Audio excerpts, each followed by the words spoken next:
fifth grade. You have made it, our almost final step in the writing process. Today, we will be editing and publishing, or in this case, submitting, our 5 or 3 paragraph essays. Work through the steps just like I'd like you to on your paper. So as you can see, I'm prepared with our checklist for editing. Editing is where we make our writing correct. Spelling and grammar, for the most part, is pretty black and white. You either do it right or you do it wrong.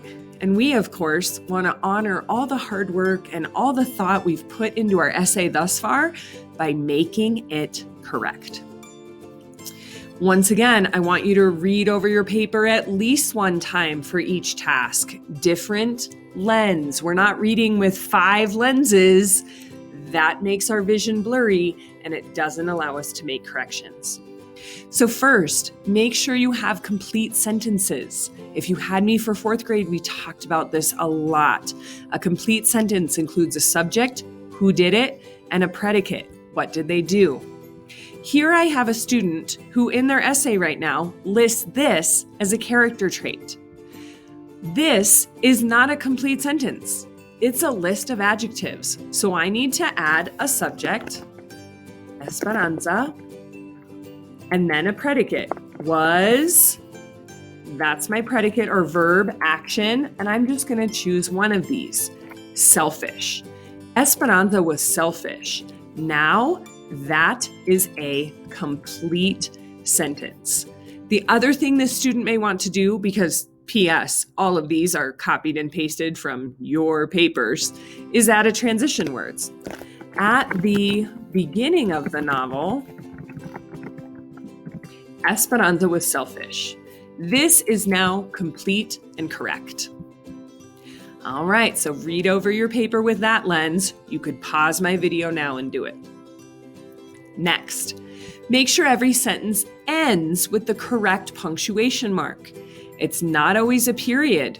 Sometimes you ask a question, and sometimes you want to add excitement with an exclamation point.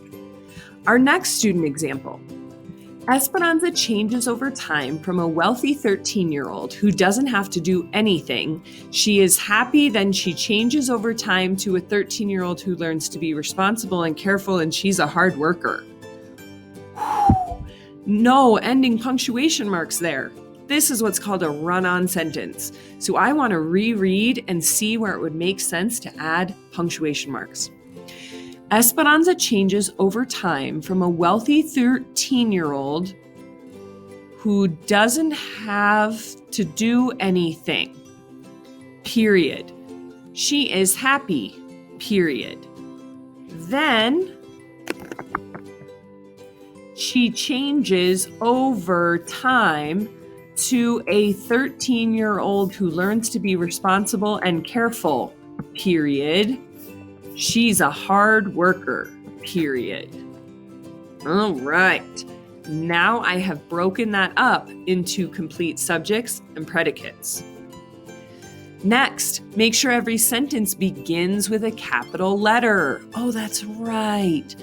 So, here's a period. That means I need to capitalize the next word. Oh, there's a period. That means I need to capitalize the next word. Make sure every proper noun, the name of a person, place, organization, book, is capitalized first and last names.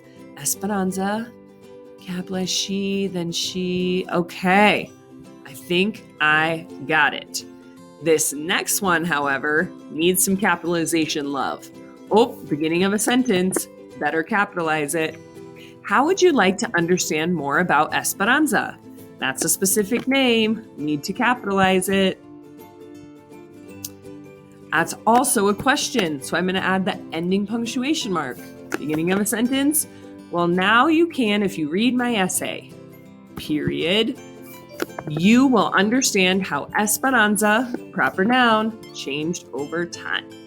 All right, this next one is a little tricky, but make sure you add one space only between each paragraph. There shouldn't be like a bunch of space between each paragraph. Next, Make sure there's a comma after your transition word or phrase and before you start to type the evidence. So my next example here, as evidence, and then the evidence starts. What did that say again? Make sure there is a comma after your transition word and phrase and before you start the evidence. So as evidence, comma, my papa would never have wanted us to live in a place like this. She closed her eyes and heard Isabel tiptoe out of the room and shut the door. This leads me to my next one. Make sure the evidence or the words copied from the book are wrapped in quotation marks. So you'll notice this student tried. They started with the quotation marks, but then they closed them here, even though the evidence doesn't end until here.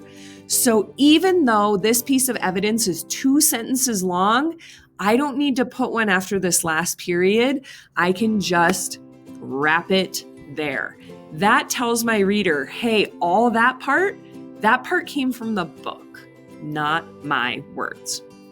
Notice that I enclose the ending punctuation mark inside the quotation marks. The period should not go outside the quotation marks. It should go inside. All right, make sure you use the S right. And I have this little poster here to help. Which S should I use? It is just a plain S if you're meaning to make it plural or more than one. The classroom had desks. The teachers were eating lunch. It's apostrophe S to show ownership.